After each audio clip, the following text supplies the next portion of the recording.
വഖഫ് ഭേദഗതി നിയമം ഇന്ത്യൻ ജനതയെ വിഭജിക്കുന്നതാണെന്ന് ജോൺ ബ്രിട്ടാസ് എം.പി.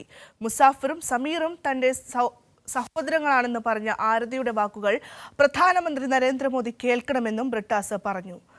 ചങ്ങനാശ്ശേരിയിൽ മഹൽ കോർഡിനേഷൻ കമ്മിറ്റി സംഘടിപ്പിച്ച വഖഫ് സംരക്ഷണ സമ്മേളനം ഉദ്ഘാടനം ചെയ്യുകയായിരുന്നു ജോൺ ബ്രിട്ടാസ് എം.പി. ഇന്ത്യൻ ഭരണഘടന ഉറപ്പു നൽകുന്ന തുല്യതയ്ക്കും അവകാശങ്ങൾക്കുമെതിരാണ് വഖഫ് ഭേദഗതി നിയമം. സാധാരണ നീതിക്കും എതിരാണ് നിയമ ഭേദഗതി. ഇതിലൂടെ നരേന്ദ്രമോദി സർക്കാർ രാജ്യത്തെ ജനങ്ങളെ വിഭജിക്കുകയാണെന്ന് ജോൺ ബ്രിട്ടാസ് എം.പി. പറഞ്ഞു. നിങ്ങൾ എന്ന് വെച്ചാൽ BJP-ക്കാർ മനുഷ്യന്മാരെയോ ഭിന്നിപ്പിച്ചു, നിങ്ങൾ ദൈവങ്ങളെ ഭിന്നിപ്പിക്കാൻ ആരംഭിച്ചിരിക്കുകയാണ്.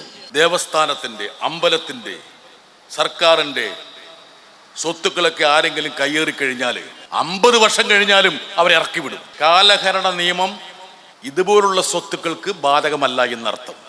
അത് വഖഫിന്റെ കാര്യത്തിലും ബാധകമായിരുന്നു. പക്ഷേ പുതിയ ഭേദഗതി വന്നപ്പോൾ അത് വഖഫിന് ബാധകമാക്കി.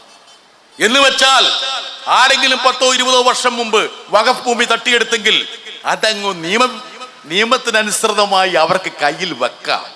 ഒരു ദൈവത്തിന് ബാധകമായത് മറ്റൊരു ദൈവത്തിനും ബാധകമാകണം.